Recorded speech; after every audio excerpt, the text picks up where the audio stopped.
This is me Faiza, welcome to our channel. তো আজকে আমি চলে এসেছি কুষ্টিয়ার ঐতিহাসিক একটা স্থান, সেটা হচ্ছে ফকির লালন শাহের মাজারে। তো প্রথমে ঢুকতে বিশাল বড় একটা গেট, আর এই এন্ট্রেন্সটা কিন্তু আমার কাছে অনেক সুন্দর লাগে। দুই পাশে গাছ আর একটা বিশাল একতারা আছে এখানে।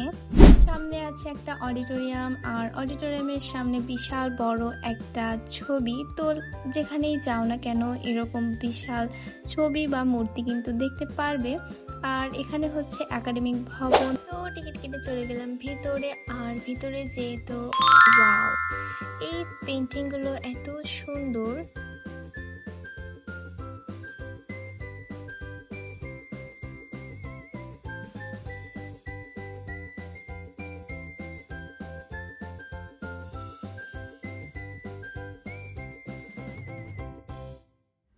এইরকম কাচের বক্সের মধ্যে অনেক কিছু রাখা আছে যেগুলো তিনি ব্যবহার করতেন, এখন সেগুলো এখানে এভাবে রাখা আছে।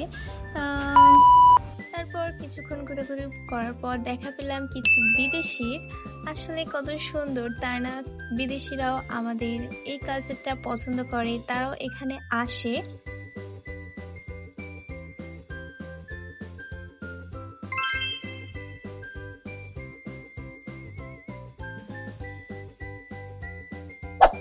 ঘোরাঘুরি শেষে চলে আসলাম বাহিরে। যদিও আগে প্রতি শুক্রবারে এখানে যাওয়া হতো বাবার সাথে, কিন্তু এখন আর সেটা হয় না। তো প্রায় বলা যায় এক যুগ পরে আসলাম। আর এই রাস্তার চারিদিকে গাছ, সবুজ ফুল, এগুলো কিন্তু আমার অনেক বেশি পছন্দ, অনেক সুন্দর লাগে।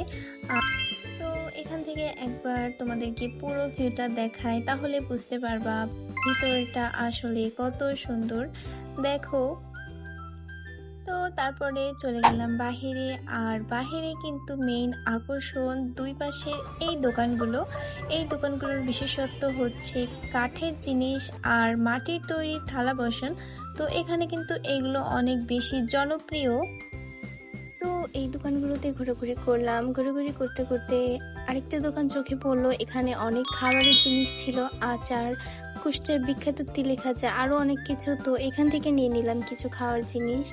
আর এই দেখো, এখানে ছোট ছোট কাঠের অনেক খেলনা ছিল। তো তারপর এই দোকানটাতে গেলাম, দেখো দোকানটা কত বড়, আর মাটির তৈরি কত জিনিসপত্র। মাটির জিনিসগুলো কিন্তু দেখতে অনেক বেশি সুন্দর লাগে, ঘরের সৌন্দর্য বৃদ্ধি করে। তো এই দোকানগুলোতে অনেক বাদ্যযন্ত্র আছে, যেহেতু লালন শাহ একটা গানের আখড়া, তো এখানে গানের জিনিসপত্র তো থাকবেই। এই চুড়িটাও কিন্তু অনেক ভালো লাগছিল। গরমের মধ্যে ঘুরতে ঘুরতে অনেক টায়ার্ড, এই জন্য নিয়ে নিলাম আইসক্রিম। তারপর আমার চোখ গেল এই দোকানটায়, এত সুন্দর লাগছিল দেখতে দূর থেকে। দোকানগুলো কিন্তু নতুন নতুন, তো আগে যেহেতু দেখিনি তাই দেখতে একটু বেশি এক্সাইটেড ছিলাম, আর অনেক চেঞ্জ হয়ে গেছে আগের থেকে। তো চলে আসলাম কাছ থেকে দেখতে। আসলে কিন্তু লাইটগুলো অনেক বেশি সুন্দর, দেখতে পাচ্ছ কত সুন্দর লাগছে দেখতে। তো তোমরা চাইলে এগুলো পারচেস করতে পারো তোমাদের রুম ডেকোরেশনের জন্য। তো তারপর চলে আসলাম এই দোকানগুলোতে। এগুলোতে কিন্তু বেবিদের জন্য অনেক জিনিসপত্র আছে, খেলনা।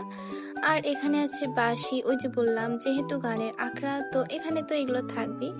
তো ফাইনালি চলে আসলাম এই যে এই মাঠে, এই যে বিশাল বড় একটা মাঠ, এখানে কিন্তু বছরে 2বার অনুষ্ঠান হয়। তো তারপর ঘুরতে ঘুরতে চলে আসলাম এই যে এখানে, আবারও একটা মূর্তি দেখতে পেয়ে গেলাম। তো যেখানেই যাব এরকম মূর্তি ছবি তো আছেই, কিন্তু পরিবেশটা এত বেশি সুন্দর দেখতে পাচ্ছ। আর অনেক কার, বাস, এমনি মেলা ছাড়াও কিন্তু নর্মাল টাইমেও এখানে মানুষ আসে বাস বা কারে করে ঘুরতে।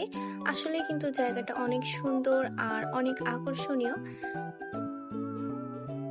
এখানে আরো একটা আছে নদী। তো ঘুরতে ঘুরতে এখন চলে আসলাম নদীর পাড়ে। এই জায়গাটাও দেখো অনেক সুন্দর, একদম পুরো মনে হচ্ছে ড্র করা। দেখো, দেখেই বুঝতে পারছো। তো আসলে নিজে চোখে না দেখলে পুরো সৌন্দর্যটা উপভোগ করা যাবে না। তো ওয়াও, আমার কাছে তো অনেক বেশি ভালো লাগছে।